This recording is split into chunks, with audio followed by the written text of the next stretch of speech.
dipersembahkan oleh Bank BRI.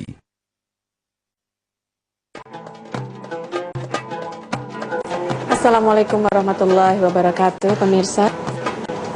Dalam salah satu ayat Quran Surat An-Nahl, ayat 65 dituliskan bahwa dan Allah menurunkan air hujan dari langit, dan dengan air itu dihidupkannya bukit yang tadinya sudah mati. Sungguh pada yang demikian itu benar-benar terdapat tanda-tanda kebesaran Allah bagi orang-orang yang mendengarkan dan belajar. Pemirsa, inilah tafsir Al-Misbah bersama saya Ali Rohali dan tentu saja bersama dengan Bapak Quraisy Shihab.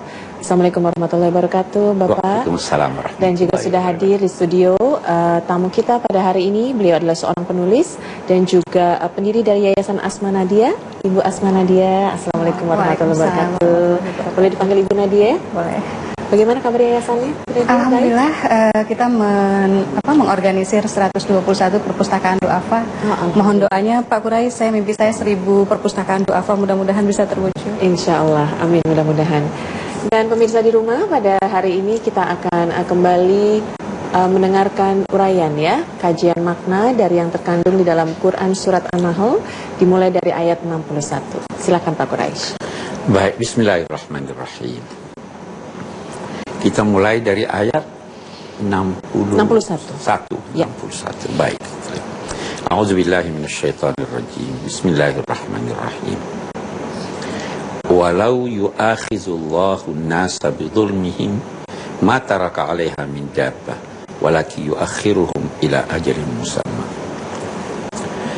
Di ayat ini Allah berandai, tetapi pengandaiannya itu tidak diwujudkannya karena satu dan lain sebab. Allah berfirman, seandainya Allah menjatuhkan sanksi terhadap manusia akibat kezaliman kedurhakaan mereka, maka tidak satu binatang melata pun yang dibiarkannya hidup. Dosa manusia terlalu banyak sudah. Seandainya Allah memperhitungkan setiap dosa langsung dijatuhkan sanksi, sudah ini. Ada suatu hadis menyatakan, laula syuyukhun rukka wa bahaim rutta wa atfalun rudda la subba alaikumul adaba sabba. Kalau bukan karena ada orang tua-tua yang sudah tua bangka, yang belakangnya sudah bungkuk. Kalau bukan karena ada anak-anak kecil yang masih menyusui. Kalau bukan karena ada binatang-binatang yang tidak berdosa. Kalau bukan karena itu, niscaya siksa telah jatuh kepada, ya kan? Allah menangguhkan siksa itu untuk memberi kesempatan manusia sadar dan memperbaiki diri. Walakin yuakhiruhum ila ajalin musamma. Nah, apabila waktu yang ditetapkan Tuhan itu telah datang, maka apa yang dijanjikannya tidak akan diajukan walau sesaat, tidak juga ditunda. Jadi ada ketetapan Tuhan menundanya. Dari satu sisi karena memang Tuhan memiliki sifat halim.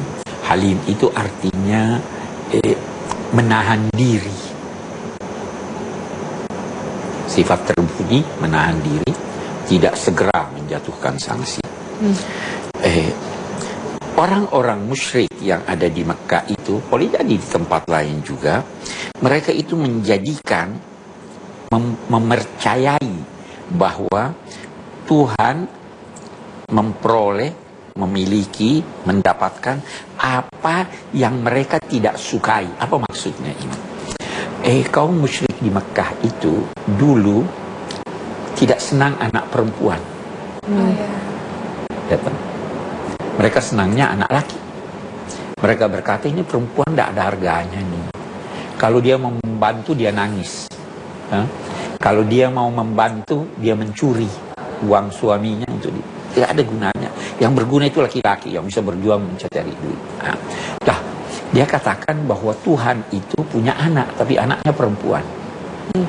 Malaikat itu dianggap anak Tuhan. Nah, Malaikat itu dianggap perempuan. Nah, ayat ini berkata, mereka menetapkan buat Tuhan perempuan, padahal perempuan mereka tidak sukai. Dia menetapkan untuk dirinya anak lelaki, padahal lelaki ini tidak fair, ini tidak benar. Bukan saja tidak benar bahwa karena Tuhan tidak mempunyai anak, bukan saja itu, tetapi tidak benar bahwa perempuan itu otomatis lebih buruk dari lelaki. Ya. Ada perempuan yang lebih hebat dari lelaki, ada juga lelaki yang lebih hebat dari perempuan. Tergantung dari pengembangan potensi masing-masing.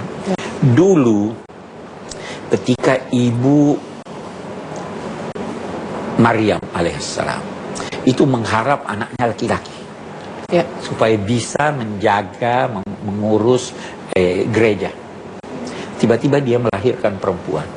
Dia kecewa. Kecewa karena perempuan waktu itu tidak boleh menjaga, mengurus gereja. Dia berkata, "Inni wada'tuha untha." Allah berfirman, Tuhan juga tahu bahwa kamu melahirkan anak perempuan. Tetapi laisa dzakaru kal untha. Perempuan yang dianugerahkan Allah kepadamu itu lebih baik daripada lelaki yang kamu harapkan. Jadi bisa ada lelaki kan yang lebih hebat dari perempuan. Persamaan tergantung dari potensi dan upaya masing-masing mengembangkan potensinya. Berarti ini bisa nggak dianggap sebagai ayat pemihakan, bukti pemihakan Islam terhadap perempuan? Saya tidak ingin menggunakan kata pemihakan. Ini bukti bahwa Allah menempatkan masing-masing pada. Karena kalau pemihakan itu berarti bisa-bisa tidak adil kan? Betul. Tuhan memihak pada perempuan dan memihak juga pada lelaki. Dia menempatkan masing-masing pada tempatnya. Dia beri masing-masing tugas sesuai dengan kodratnya. Baik. Mereka juga menduga, percaya bahwa mereka lah yang memiliki yang terbaik. Sehingga mereka beranggapan kalau memang sorga pun ada, kami pasti masuk sorga. Kami mendapat kekayaan ini karena Tuhan mencintai kami. Itu adalah kebohongan yang mereka ucapkan. Tidak dapat disangkal lagi bahwa kelak mereka akan menjadi penghuni neraka. Wa annahum mufratun. Mufratun itu punya dua makna. Yang pertama melampaui batas. Yang kedua, mereka menjadi orang yang paling dulu masuk ke neraka untuk menyiapkan penghuni-penghuni neraka yang lain di ini. Sama halnya ada tim pendahuluan. Kalau presiden mau keluar negeri kan, tim penyambutan. Ada tim yang mempersiapkan segala sesuatu di sana. Nah, orang-orang yang semacam ini dinilai oleh Tuhan, mereka lah tim pendahuluan untuk mempersiapkan orang-orang yang berdosa lainnya. Nauzubillah min dzalik. Tallahi laqad arsalna ila umamin min qablika fazayyana lahum syaitanu a'maluhum. Demi Allah, sungguh kami telah mengutus nabi-nabi sebelum engkau wahai Nabi Muhammad, tapi setan memperindah perbuatan-perbuatan mereka sehingga mereka menganggap apa yang mereka lakukan itu baik. Ya. Padahal sebenarnya itu buruk. Ya. Fazayyana lahum syaitanu a'malahum fahuwa waliyuhumul jawm walahum adabun alim. Maka setan itulah yang menjadi pembimbing mereka kali ini. Setan yang membimbing mereka. Ya. Itu nanti dalam perkembangannya ada dikatakan bahwa setan menggoda manusia sampai akhirnya manusia itu mencapai puncak kesesatan sehingga setan yang ikut dia. Lebih buruk daripada syaitan. Jadi sudah lebih buruk dari syaitan. Baik Pak Quraisy, kita akan lanjutkan lagi setelah ini ya Pak Quraisy ya. Pemirsa dan jangan kemana-mana, tetap bersama kami di Tafsir Al-Misbah.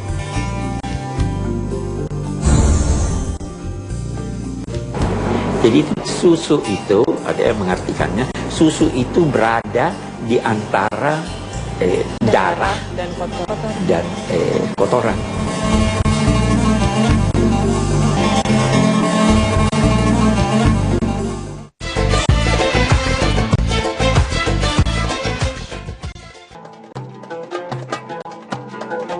Baik pemirsa, kita akan lanjutkan kembali kajian kita. Tadi kita sampai di ayat 63 mengenai syaitan yang kemudian menjadi pemimpin manusia ya? Iya, Pak Quraisy? manusia yang durhaka itu yang Ya. membimbing dia setan. Ya kan? Oke. Lanjutan ayat ini berkata bahwa maka setan menjadi pemimpin mereka dan akibatnya mereka akan Mendapatkan masuk azab. ke siksa yang pedih. Ya. Padahal ma anzalna 'alaikal kitaba illa litubayyana lahum alladzi ikhtalafu fihi. Padahal kami telah menurunkan kepadamu wahai Muhammad kitab suci ini yang engkau bertugas menjelaskan maknanya melalui ucapan kamu, melalui pembenaran kamu, melalui keteladanan kamu, dan dengan demikian perselisihan pendapat, perbedaan antara manusia akan dapat kamu beri petunjuk yang mana yang benar, sekaligus itu merupakan rahmat bagi orang-orang yang mau beriman. Nah, baru dia katakan, sebagaimana kitab suci ini menghidupkan jiwa manusia, Ya. Allah juga menghidupkan tanah ini dengan air yang diturunkan. Tanah yang gersang menjadi hidup dengan tumbuhnya tumbuh-tumbuhan. Dikatakan wallahu anzala minas sama'i ma'an fa ahya bihil arda ba'da mautiha. Allah yang menurunkan air dari langit, yakni hujan, maka dengan air itu bumi yang tadinya mati gersang menjadi hidup dengan tumbuhnya Itu aneka padanannya subhanallah dahsyat sekali ya. ya memang itu juga sebabnya nanti Allah menjadikan air dan tanah tempat tumbuhnya tumbuhan itu sebagai bukti bisanya Allah menghidupkan manusia yang mati. Kalau tadinya tanah ini mati, gersang, lalu bisa hidup dengan turunnya air, kelak di hari kemudian pun manusia yang mati itu bisa kembali dihidupkan Allah atas kuasa Allah. Itu kaitannya. Baik, kita lihat. Baru dia katakan lanjutannya. Kalian sebenarnya mempunyai suatu pelajaran yang dapat kalian ambil menyangkut kuasa Allah. Apa itu? Melalui binatang ternak. Ya. Kamu lihat Allah memberi kamu minum dari binatang ternak itu, dari sapi, kerbau, unta, kambing. Kamu diberi minum sesuatu yang berada dalam perutnya. Sesuatu itu berada antara kotoran binatang Ya. dan darahnya. Dia berada antara keduanya berupa susu yang murni. Jadi itu susu itu, ada yang mengartikannya, susu itu berada di antara darah dan kotoran. dan kotoran. Anehnya, jadi walaupun kotor. dari dia tidak menjadi seperti darah merah, dia tidak menjadi seperti kotoran yang aromanya tidak sedap, tetapi dia menjadi sesuatu yang sangat murni dan sekaligus enak untuk diminum. Subhanallah. Ini luar biasa ini. Kalau bukan dia yang maha kuasa mengaturnya, itu tidak mungkin. Itu sebabnya ini ayat dinyatakan oleh sementara ulama sebagai bukti kemukjizatan Al-Quran. Karena dulu orang belum tahu itu di mana tempatnya susu, di mana tempatnya ini. Namun Sudah dijelaskan lebih dahulu ya pada saat sudah diturunkan dijelaskan. wahyu ini. Terus dilanjutkan. Dan dari buah-buahan seperti korma, anggur, kalian membuat dari buah-buahan itu suatu minuman yang bisa menutup akal kalian, bisa memabukkan. Dan dari buah-buahan itu juga kalian bisa mendapatkan rezeki yang baik. Di sini dia bedakan antara minuman yang memabukkan dan rezeki yang baik. Itu berarti minuman yang memabukkan bukan rezeki yang baik. Itu tidak disamaratakan berarti. Tidak disamaratakan. Pernyataan Saya misalkan berkata begini, si A datang dan si B datang. A berbeda dengan B. Oke. Ya, itu kalau dalam bahasa Al-Quran, al-waw, kata dan itu menunjukkan perbedaan. Nah, Allah melalui buah-buahan ini kamu wahai manusia menjadikan minuman yang memabukkan, dan ada juga yang kamu jadikan rezeki yang baik. Kalau begitu minuman yang memabukkan bukan rezeki yang baik. Ya. Ini ayat yang pertama turun sebagai tuntunan bahwa minuman keras itu sebenarnya tidak baik, walaupun dia belum haramkan di sini. Tidak baik. Baru sungguhnya pada yang demikian ada tanda-tanda bagi orang yang berakal. Baru dia berbicara menyangkut hal lain. Tuhanmu telah mewahyukan, dalam salah satu episode kita bicara tentang wahyu, telah memberikan insting kepada lebah. Lebah itu dinamai nahl. Nahl itu atau nahla itu arti harfiahnya anugerah. Jadi lebah itu dinamai anugerah karena dia memberikan sesuatu yang sangat berharga bagi manusia, yaitu madu. Lebah ini sangat disiplin. Lebah ini, kata Nabi, mestinya seorang beriman itu seperti lebah. Bagaimana? Lebah itu tidak makan kecuali yang baik. Dan tidak mengeluarkan kecuali yang baik. Kalau dia hinggap di pohon, dia tidak merusak. Dia tidak mengganggu kecuali yang mengganggunya. Sedang gangguannya adalah obat. Sengatan lebah itu obat. Seorang mukmin harus seperti lebah. Ini ceritanya di sini. Allah Subhanahu wa Ta'ala memberi insting kepada lebah bahwa jadikanlah tempat-tempat yang tinggi atau sebagian dari gunung-gunung sebagai tempat tinggalmu, dan jadikanlah pohon-pohon yang tinggi pula sebagai tempat kamu berdiam. Yang tinggi berarti yang tidak ada polusi. Polusinya rendah. Kalau dibawa banyak kotoran, Tuhan beri dia insting itu. Kemudian makanlah dari segala benih tumbuh-tumbuhan, buah-buahan. Dia tidak makan buah-buahnya, tapi dia makan sari dari buah-buah itu, yang bermacam-macam warnanya. Di dalam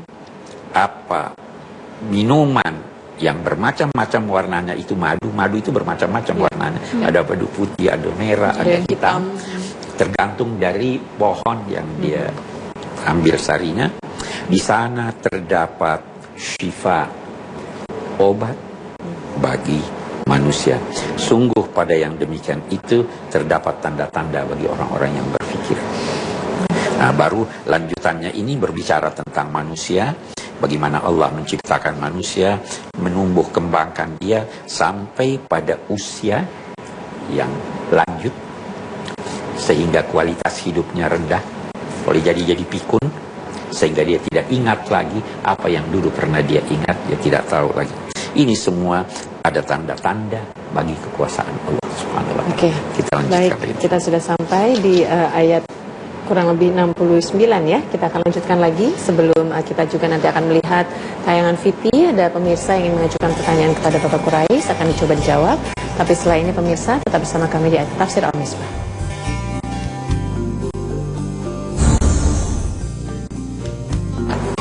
Berterima kasih itu lahir dengan ucapan, dan sikap.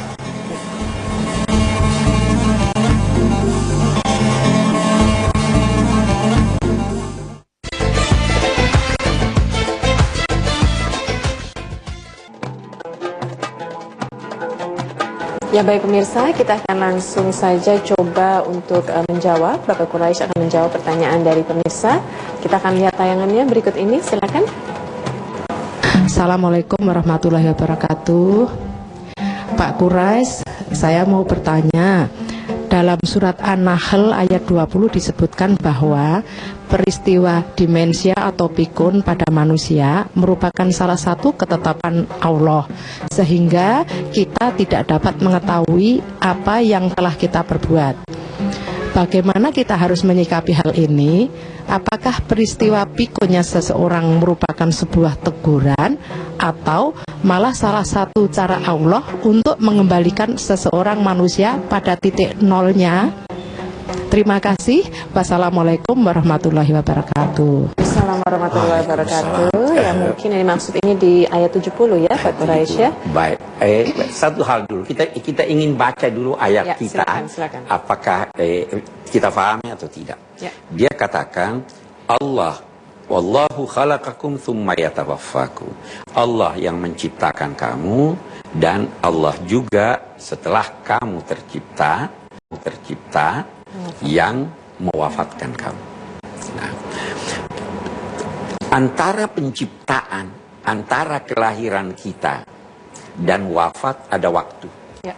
Bisa jadi cuma setengah jam, ada kan? Nah, bisa jadi juga berlanjut. Berlanjut bisa sampai mencapai 70, 80, 90, 100 lebih. Nah, maka terus dia katakan, wa minkum man yuraddu ila arzalil umri. Ada di antara kamu. Jadi bukan semua. Ya. Ada di antara kamu yang dikembalikan ke usia yang tidak produktif lagi, tidak berkualitas lagi, kira-kira begitu, pikun.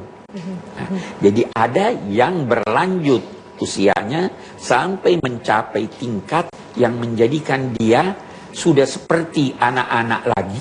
Ya. Dia sudah tidak tahu apa yang tadinya dia ketahui. Nah, pertanyaannya sekarang, satu hal yang kita harus yakini bahwa tidak ada anugerah Allah yang buruk. Ya. Semuanya baik. Nah, karena itu dinyatakannya dalam itu Allah menciptakan manusia dalam bentuk sebaik-baiknya, lalu dikembalikannya dia ke semula, tetapi dia yang dikembalikan ke usia lanjut itu, ganjarannya tidak berkurang. Dalam arti, kalau dia pada masa mudanya melakukan kegiatan-kegiatan positif, sampai sekarang dia telah mencapai usia tua dan tidak bisa lagi melakukan hal yang sama, ganjarannya masih terus berlanjut. Jadi, pahalanya maksudnya? Pahala. Dulu waktu saya muda, saya pernah mengajar, saya pernah ini, ya kan? Sekarang saya sudah tua, saya sudah tidak mengajar. Bagaimana? Pahalanya berlanjut. Ya. Jadi jangan beranggapan bahwa orang yang sudah usia lanjut itu sudah itu ujian Tuhan atau tidak. Justru dia mendapat ganjaran dari Allah Subhanahu wa taala karena perbuatannya itu. Nah, jadi di sisi lain Allah juga meringankan yang lanjut usia itu. Kalau tidak bisa berpuasa lagi, tidak usah puasa. Atau lupa sholat. Atau lupa sholat. Ya, itu jadi kita menerima dan menganggap semua yang dianugerahkan Allah itu adalah baik buat kita. Saya kira demikian. Baik, dan itu juga proses yang alamiah ya, Itu adalah proses alamiah. Itu adalah proses alamiah. Ya. Baik, pemirsa, kita akan lanjutkan lagi nanti setelah ini Mbak Nadia bisa banyak pertanyaan ya. Oke, tapi setelah ini ya Mbak Nadia, jangan kemana-mana pemirsa, tetap bersama kami di Tafsir Al-Misbah.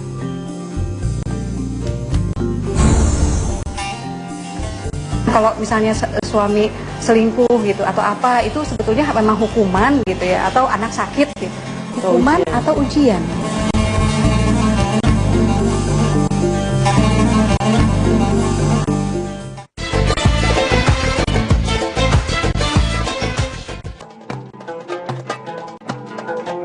Terima kasih pemirsa, Anda masih bersama kami di Tafsir Al-Misbah, dan sekarang saya berikan kesempatan pada Mbak Nadia untuk mengajukan pertanyaan. Tadi di ayat pertama Pak kan membahas tentang kalau Allah mau istilahnya menzalimi, gitu kan, nggak ada yang tersisa gitu. Nah sekarang kan di tanah air itu banyak musibah, banyak bencana alam, banyak kejadian, dan masyarakat ya banyak yang berusaha misalnya mendefinisikan gitu, apakah ini memang ujian gitu, apakah ini sebetulnya hukuman dari Allah gitu, termasuk mereka merefleksikan ke diri mereka setiap kali misalnya mengalami entah kehilangan suami, atau misalnya karena saya banyak nulis buku-buku catatan hati istri itu Pak, jadi banyak pertanyaan kalau misalnya suami selingkuh gitu atau apa, itu sebetulnya memang hukuman gitu ya, atau anak sakit gitu, hukuman atau ujian? Dua-duanya atau salah satunya bisa menjadi hukuman kalau yang bersangkutan melakukan kesalahan. Baik. Nah, jadi kita harus introspeksi. Berarti kalau ada kejadian, ini salahnya siapa nih? Nah, tapi bisa juga ujian. Ujian itu untuk mengetahui sudah sampai di mana batas keimanan seseorang supaya bisa naik tingkat. Ya. Itu sebabnya mahasiswa saya kalau itu yang apalagi yang sudah akan ujian disertasi atau ini minta Pak Kures tolong dong diuji cepat. Malah diminta Malah diminta. Nah, itu juga sebabnya kalau orang-orang sufi itu berkata siapa yang diuji Tuhan itu namanya dia dicintai Tuhan. Nah, jadi boleh jadi kita tidak ada kesalahan, tapi kita diuji untuk melihat ini sudah bisa naik tingkat nih, ini sudah bisa memperoleh sesuatu. Tapi sesungguhnya semua manusia akan diuji kan? Semua manusia diuji. Tidak ada hidup ini diciptakan Allah untuk menguji manusia. Nah, tetapi dalam saat yang sama Allah juga menyatakan bahwa zaharal fasadu, sudah nampak kerusakan di bumi ini, di darat dan di laut akibat ulah manusia. Sehingga Allah menimpakan kepada mereka sebahagian dari akibat perbuatan buruk mereka. Di sini ulah manusia. Ya. Tapi di sana tadi satu contoh. Ini anak tidak ada salahnya ketabrak mobil. Dia tidak ada salah. Ibunya tidak ada salahnya kok ketabrak mobil. Ketahuilah bahwa Anda diuji. Anda akan ditingkatkan derajat Anda di sisi Allah. Kalau kita lulus ya? Ya, kalau kita lulus. Berarti nggak perlu misalnya justru kan kadang-kadang orang bilang enak banget ya gitu, udah ketahuan gosip-gosipnya korupsi, kaya gitu ya, nggak ada musibah, nggak ada apa gitu, jadi cemburunya itu justru diuji. Itu nanti ada juga ayat yang menyatakan terkadang Allah mengulur, membiarkan terus, dibiarkan sama seorang yang diulur, ayo deh naik tangga sampai di atas. Jatuhnya kan lebih sakit daripada kalau jatuh di anak tangga pertama. Ada yang demikian Tuhan. Itu orang-orang yang angkuh, orang-orang yang tidak peduli. Itu dibiarkan Tuhan. Satu lagi Pak, karena saya nulis buku Sakinah Bersamamu, ada yang kita suka bikin seminar pernikahan. Nah itu pertanyaan paling klasik kayaknya di An-Nahl ada juga ayat-ayat tentang laki-laki perempuan. Betul. Di ayat lain ada dikatakan bahwa laki-laki yang baik untuk perempuan yang baik, laki-laki yang sujud untuk perempuan yang sujud gitu kan. Terus sering peserta bertanya ke saya, Mbak, kalau misalnya ada istri yang sudah soleh, baik gitu ya, sholatnya nggak pernah tinggal, terus kok bisa sih misalnya suaminya tuh tidak baik gitu, jadi mabuk-mabukan, judi segala macam, padahal kan ketika mereka menikah katanya sekufu. Nah sebetulnya bagaimana sih Pak? Itulah ujiannya di situ, istri diuji. Kalau makna sekufu tadi artinya gimana Pak? Sebenarnya sekufu itu kafa'ah itu kita baca dulu itu ayat ya toh. At-thayyibuna lit-thayyibat, yang perempuan-perempuan yang baik itu untuk laki-laki yang baik. Laki-laki yang baik itu untuk perempuan yang baik. Itu maksudnya. Bukan Allah otomatis menjadikan demikian, tetapi maksudnya sewajarnya perempuan yang baik itu mencari dan menemukan laki-laki yang baik. Sewajarnya laki-laki yang jahat itu jangan kawin dengan yang baik dong. Kawin pilih yang jahat juga. Itu sewajarnya seperti itu. Atau kalau kita ingin menikah misalnya yang masih single, masih jomblo gitu kan, pengen dapat suami yang baik, berarti berusaha dia sendiri. Cari yang baik. Jangan hanya karena tampannya gagah, duitnya banyak, akhlaknya buruk. Itu tidak akan bahagia. Demikian juga sebaliknya. Jadi itu maknanya. Nah, kalau sudah usaha tetapi lantas menemukan sesuatu yang tidak baik, maka anggap itu sebagai ujian. Dari Allah. Ya? Anggap itu sebagai ujian. Kita terkadang ada satu orang dulu, dia dapat istri cantik, sedangkan dia jelek. Istrinya berkata begini, Pak, kita dua-dua bakal masuk surga. Kenapa? Dia jawab, saya kamu anggap cantik, saya anggap kamu buruk. Tetapi ketika kamu menganggap saya cantik, kamu bersyukur dapat saya. Yang bersyukur masuk surga. Saya yang menganggap kamu buruk, saya sabar menerima ini. Yang sabar juga masuk surga. Ya bahkan juga ada yang mengatakan ya Mbak ya, bahwa belum dapat jodoh yang baik gitu, harus introspeksi. Oh mungkin kitanya dulu yang harus memperbaiki diri gitu, supaya jadi baik. Pilih dia, insya Allah dapat yang baik gitu. Iya, ada saya mau cerita singkat sekali. Saya punya guru di Mesir. Itu sering bersama-sama naik bus. Ada satu perempuan naik ke bus, pakaian pendek begini, duduk di sebelahnya. Terus sang guru beri dia permen. Satu masih terbungkus, satu terbuka. Terus dia ambil nak satunya. Dia ambil yang terbungkus rapi. Ditanya, kenapa kamu ambil itu? Ini sudah mudah nih, sudah terbuka. Dia bilang, saya takut ada kotoran di sini. Dia jawab, begitulah juga laki-laki yang ingin mencari istri. Dia ingin perempuan yang masih bersih, yang masih tertutup. Kamu kalau begini sudah terbuka, dia tidak akan pilih kamu. Bikin juga sebaliknya ya. Bikin juga sebaliknya.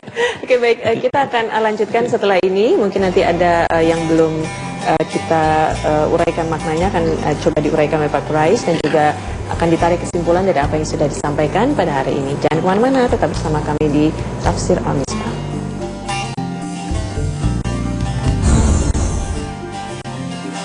Orang miskin membutuhkan orang kaya supaya dapat upah. Orang kaya membutuhkan miskin supaya membantu.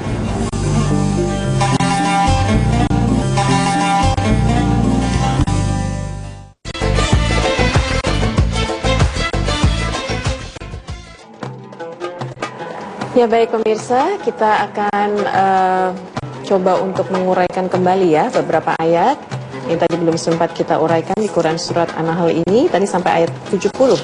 Quraisy, sebelum kita akan simpulkan ya. Jadi ayat-ayat yang lalu itu kita bisa simpulkan bahwa itu menjelaskan betapa besar kuasa Allah dan betapa banyak nikmat yang dianugerahkannya kepada kita. Namun ada manusia yang enggan bersyukur, enggan menggunakannya secara baik.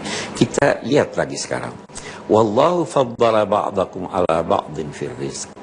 Allah melebihkan sebagian dari kamu atas sebagian yang lain dalam rezekinya. Ini sebenarnya nikmat luar biasa.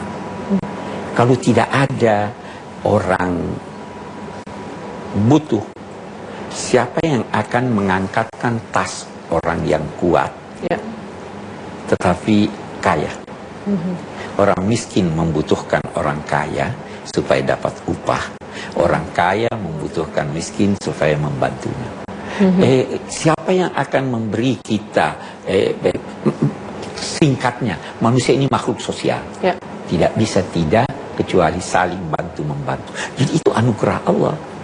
Hanya harus diingat bahwa semua sudah diberi, disiapkan untuknya rezeki yang menjadikan dia dapat hidup secara wajar. Kalau tidak, itu bisa jadi dia diuji, atau kalau tidak, bisa jadi dia tidak cari rezekinya. Ini Allah fa'ala. Tetapi ada orang-orang yang mengingkari ini, sehingga ayat ini dikatakan ada orang-orang yang diberi kelebihan oleh Allah dalam rezeki, tetapi dia tidak mau menyerahkan sebagian rezekinya itu kepada orang-orang yang butuh. Dia tidak mau, orang yang kaya raya ini tidak mau menyerahkan hartanya kepada budak-budaknya. Dulu ada budak sehingga dia sama. Itu tidak mau karena dia kikir. Mereka itu telah mengingkari nikmat-nikmat Allah. Dia sebut lagi satu. Ini menarik yang keren. Wallahu ja'ala lakum min anfusikum azwaja. Allah menciptakan, menjadikan buat kamu pasangan-pasangan, istri atau suami. Dia tidak berkata perempuan dan lelaki. Dia katakan pasangan. pasangan. Pasangan itu adalah dua tetapi bertujuan sama. Melengkapi. Dua yang berbeda tapi tujuannya sama. Sepatu saya ini berpasangan. Satu kanan, satu kiri. Tetapi beda, tapi tujuannya sama. Suami istri itu harus beda. Satu perempuan, satu laki. Tetapi langkahnya harus sama. Itu sebabnya dia katakan pasangan. Pasangan, sepatu ini tidak ada bedanya dari segi kedudukan dan fungsinya. Hanya disesuaikan fungsinya itu dengan keadaan kaki. Iya kan? Kehidupan rumah tangga juga begitu. Berbeda, tetapi tujuannya sama, walaupun boleh jadi fungsinya ada perbedaan. Tapi justru saling melengkapi. Tapi saling melengkapi. Itu Allah menjadikan buat kamu pasangan-pasangan dan menganugerahkan buat kamu semua dari pasangan kamu itu anak-anak dan cucu-cucu. Dari pasangan kamu dianugerahkan. Karena kalau perempuan sendiri tidak bisa dapat anak. Laki-laki sendiri tidak dapat anak. Dengan kerjasama mereka, keduanya mendapat anak-anak, kemudian anaknya melahirkan anak lagi sendiri. Itu anugerah Allah. Ya. Jadi kita ayat ini ingin berkata bahwa syukuri anugerah Allah itu, syukuri rezekinya yang telah diberikannya kepada kamu. Kalau tidak, kamu berarti mengingkari rezeki Allah, tidak mensyukurinya. Saya kira itu ya. Ya, langsung ke kesimpulan ya Pak Quraisy untuk apa yang sudah kita sampaikan. Iya. Kita berikan uraian yang singkat, atau kesimpulan yang singkat dari yang kita tadi sudah Pak Quraisy uraikan tadi. Ayat berapa tadi kita? 61 Pak. 61, bagus ya. Kita lihat kesimpulannya di sini. 61. Ada banyak sekali kesimpulan di sini, tapi kita bisa angkat beberapa di antaranya. Yang pertama, kaum musyrik membagi perolehan mereka, sebagian untuk berhala dan sebagian untuk mereka berikan kepada tokoh-tokoh kepercayaan mereka.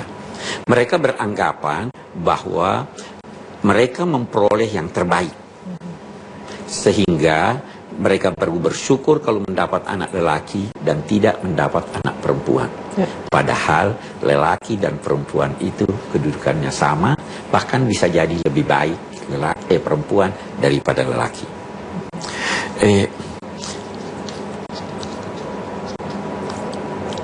Allah menyandang sifat-sifat sempurna. Dia maha suci. Bukan saja maha suci dari sifat kekurangan, tapi juga dari sifat kesempurnaan yang dibayangkan manusia. Kita membayangkan Allah sempurna.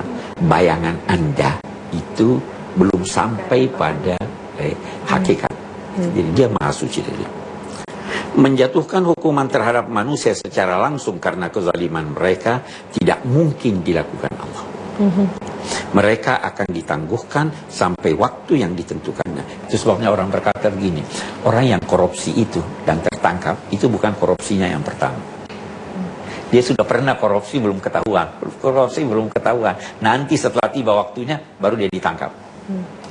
Tuhan tidak menjatuhkan sanksi langsung. Dia beri kesempatan. Korupsi pertama, biar tobat deh. Jangan lakukan lagi. Tapi masih lakukan ya. Itu. Setan selalu berusaha memperdaya dan memimpin manusia ke arah keburukan sejak dahulu hingga kini dan masa datang. Karena itu, di mana ada keburukan, di situ ada setan. Oke, kita lihat. Hujan yang diturunkan Allah menghidupkan bumi setelah kematiannya adalah salah satu bukti kuasa Allah menghidupkan kembali yang telah mati dan mengadakan kebangkitan. Ini tidak ubahnya dengan menghidupkan tanah yang mati. Binatang yang menyusui, apalagi yang telah mencernakan makanannya, maka apa yang menjadi susu berada pada pertengahan antara sisi makanan dan darah. Yang menjadi darah berada di bagian atas, dan sisa makanan berada di bagian bawah. Allah dengan kuasanya memisahkan ketiga hal itu. Darah dipompa oleh hati dan mengalir melalui pembuluh darah ke seluruh tubuh, berseberangan dengan organ tubuh yang mengalirkan kotoran itu tadi. Kemudian Al-Quran menempuh pentahapan dalam menetapkan hukum. Ayat 87 yang mengisyaratkan tadi tentang anggur dan sebagainya yang diberikan perasaan, itu adalah awal ayat yang berbicara atau yang mengantar pembicaraan tentang keharaman minuman keras. Ayat berikutnya itu adalah ayat yang menyatakan, mereka bertanya tentang minuman keras, Allah menjawab ada baiknya tapi buruknya lebih banyak. Ayat yang ketiga melarang jangan sholat kalau kamu sedang mabuk, hindari sholat. Nanti ayat yang keempat menyatakan jauhkan, hindari sama sekali. Itu saya kira beberapa kesimpulan gitu. Baik, terima kasih. Alhamdulillah, insya Allah kita semua sudah mendapatkan lebih banyak lagi, lebih dalam lagi pemahaman mengenai yang terkandung dalam Quran Surat An-Nahl ayat 61 dan seterusnya ya. Terima kasih Mbak Nadia sudah hadir. Bapak Quraisy juga terima kasih sudah membagi ilmunya bersama kami dan juga pemirsa di rumah. Terima kasih Anda selalu bersama kami di Tafsir Al-Misbah, dan insya Allah kita akan jumpa lagi besok dengan uraian makna-makna Quran surat yang lainnya. Assalamualaikum warahmatullahi wabarakatuh.